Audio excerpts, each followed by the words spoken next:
The smell of mothballs and peppermint was the scent of my childhood. To everyone in Blackwood Creek, Ron and Ricci Miller were the golden couple, married 62 years, pillars of the Methodist Church, the kind of people who still held hands while walking to the mailbox. When they passed away within 48 hours of each other last month, the town wept. My mother was too distraught to clear the house, so the task fell to me. "Take your time, Leo," she'd said, clutching a damp tissue. "There's so many memories in that house. Don't throw away the history." The house was a time capsule of mid-century domesticity.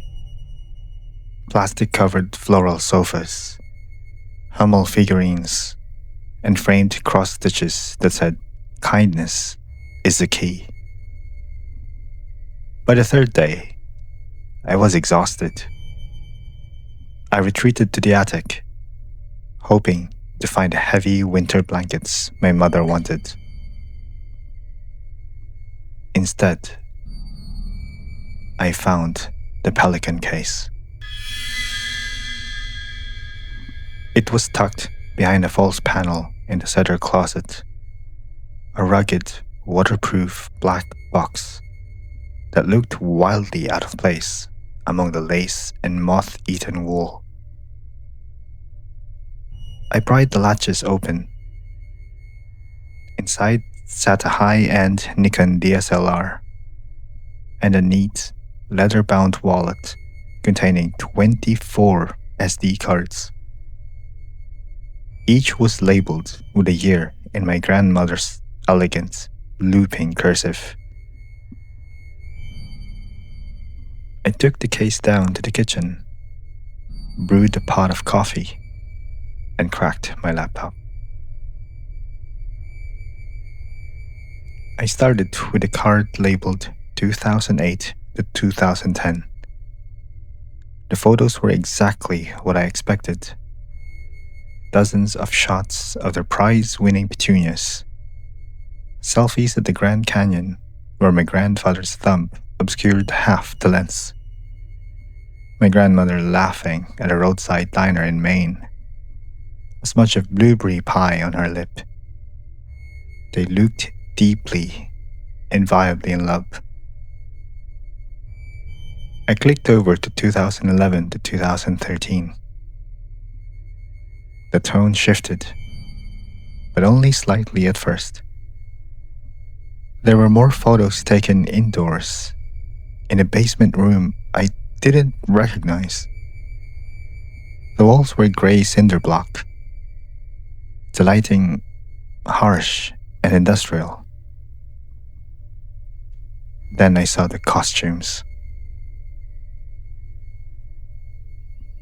I felt a hot flush of embarrassment, and I slammed the laptop shut. They were consenting adults, I told myself. Everyone has a private life. But curiosity is a persistent itch. I opened it again. My grandparents were in the photos, but they weren't the golden couple anymore. My grandpa wore heavy leather aprons. My grandma, usually so soft-featured, looked clinical and cold in black PVC. They were surrounded by professional-grade restraints, hoists, police, and surgical tables. It was shocking, yes, but I tried to rationalize it. They were exploring a subculture. It was their secret. Then I opened the card labeled 2019 to 2022. The basement had changed. The leather gear was gone, replaced by something much more permanent. A heavy steel cage occupied the center of the frame, and inside the cage was a man.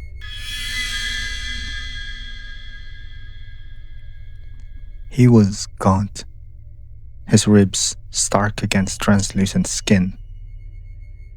He wore a heavy iron collar bolted shut around his throat. In a photo dated August 2020, my grandmother was pictured feeding him from a dog bowl. She was smiling, that same sweet, grandmotherly smile she used when she gave me cookies, while her other hand held a cattle prod. I scrolled, my stomach churning. There were hundreds of photos. They documented the training. The file names were the worst part. Pet feeding stage at JPG, stray correction 04.png, grooming the beast.mov. In the videos, the man didn't scream. He didn't have the strength. He just made a low, rhythmic whimpering sound.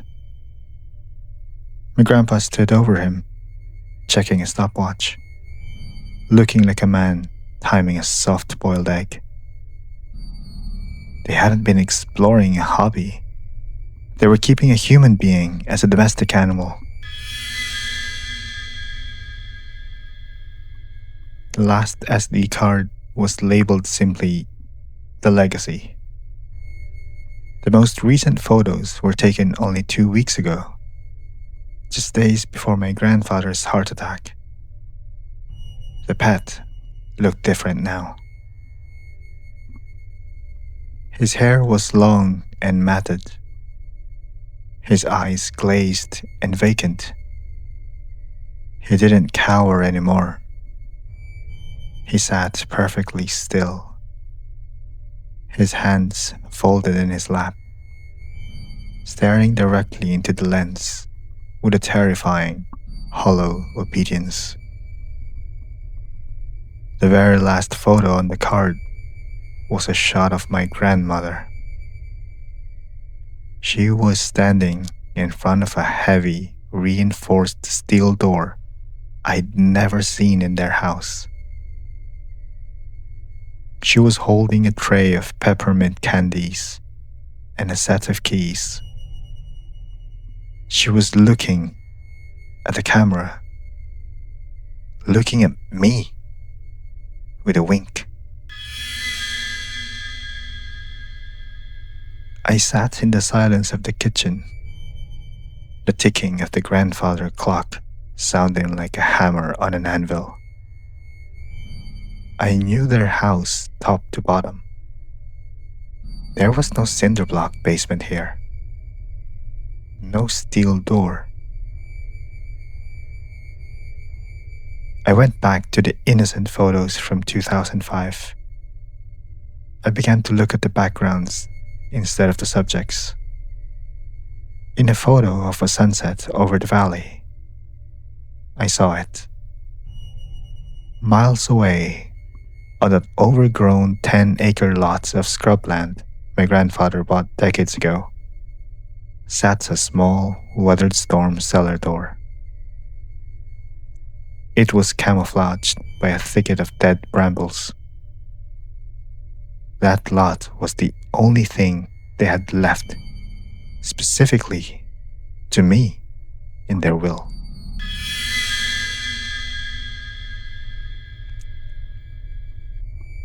The drive to the lot felt like a dream. The sun was setting, casting long, skeletal shadows across the tall grass. I found the cellar door exactly where the photo suggested. The padlock was heavy, but the wood around the hasp was rotten. One good pry with a tire iron, and it groaned open.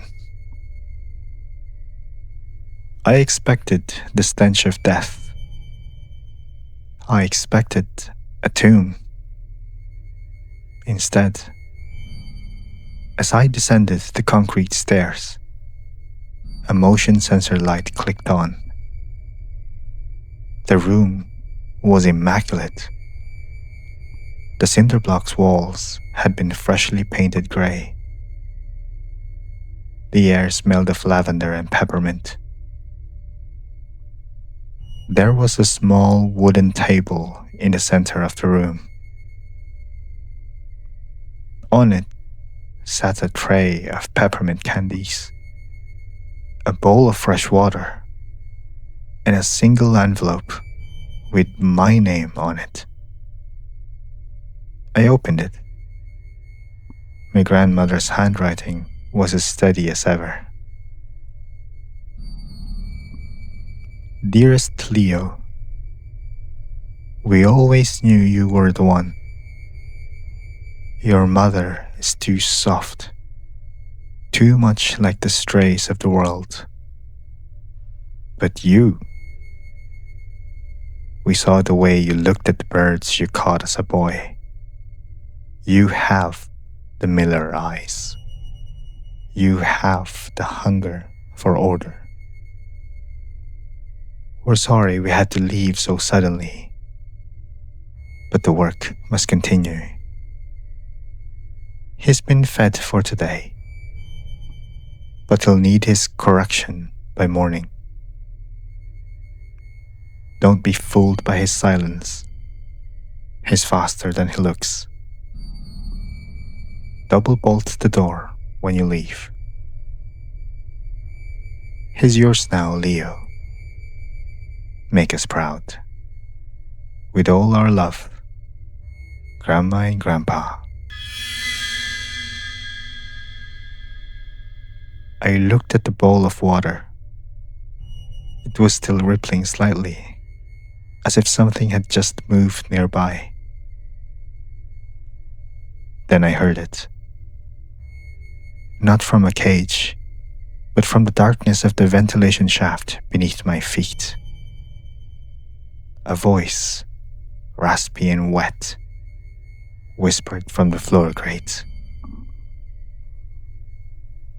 Is it time for my walk, Leo? I looked at the heavy steel door at the back of the room. I looked at the tray of peppermints. And then I looked at my own reflection in the polished surface of the water bowl.